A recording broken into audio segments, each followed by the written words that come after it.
Dakar Sénégal bii nag benn histoire la woon entre jabaru Xalil ak yaayu Xalil.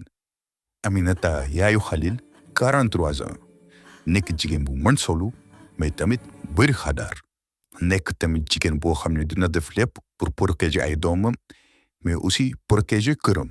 Sira jabaru Xalil 23 ans nekk jigéen bu rafet te si indépendante moom nag bëggul lu dul bokk si famille bi bëgg aussi yaayu Xalil accepté ko. Xalil 27 ans moom nag bëriwul coow mais problème bi daf koy mujjee dépassé. lii mooy histoire Belle Mère, Belle Fille. Après seen lune de miel, Sira ak Xalil décidé dem si kër gi. mais bu ñu ñëwee Aminata accueillir leen ak reetaan mais ginnaaw reetaan boobu noonu Aminata ñu doon jugé chaque mouvement wu Sira. Sira daal di koy nuyu ne ko bonjour kontaan naa trop pour ñëw fii Aminata. Aminata daal di koy tontu maa la gën a fontaan dama installé wu di même min kër gi du sax yàgg. Sira ak Xalil daal di yóbbu seen bagage pour teg ko si néeg bi mais nag temps bu ñuy teg bagage yooyu yëpp Aminata mi ngi doon noté xol bi di bon tension bi nag créé wu. si ngoon si heure jot Xalil gis ni situation bi dafa tendre mi essayé di def ay blague mais nag Aminata day tontu ak tontu bu sew. Sira aussi bëgg participer ci waxtaan bi. Sira ne leen plat bi ma defar de sama yaay moomu ko jàngal bi ma nekkee xale. Aminata daal di tontu ak tontu bu sew jërëjëf mais fii dañoo am suñuy habitude bopp. bërëgu reerukaay bi daal di tàng jër. Xalil moom xamul na lay def pour régler situation bi. après reer bi Sira commencé doxantu si kër gi. après Sira gisee benn objet bu étrange si étagère Amina si la waxee la wax bu sew ne waaw mais lii lan la war a doon.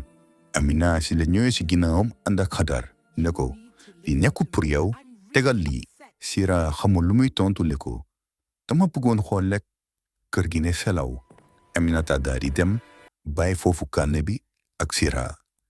Sira xool carnet bi xam ni am na benn secret familial mais aussi relation ak Aminata du yombee noonu. bu ñu nelawee ba yeewu Sira bëggoon defar ndékki famille bi. après si la Amina duggee ne ko defal naa ko wañ bi dafa cher teg ci fii dañu am suñu méthode. Sira daal di rus ne ko waaw dinaa moytu bu baax. après Sira Xalil daal di wax yaay bàyyi ko Sira xam na bu baax lu muy def. après ndékki bi carnet bi Sira gisoon Sira bëgg na xam lan moo nekk si biir carnet bi. après si la demee néegam ubbi carnet bi mais lu mu gis si biir carnet bi dafa doy waar. Xalil takk beneen jigéen budul Sira. après Sira daal di ne lii moo taxoon mu may sewal. après heure reer jot Sira daal di ne Aminata da nga bëggoon Xalil takk keneen. Amina daal di tontu ne ko lu xos ba jàll na ba pare. Xalil moo mun a gis lépp mais dafa stressé. Sira ak Aminata du xoolante si biir bët. Sira bëggul xam mbirul dëkk bi yëpp. Aminata moom xam na bu baax lu muy nëbb mais loolu yëpp au fur et à mesure ki la feeñ. bu fekkee genre vidéo yi leer na la pour fàtte abonné aussi partager.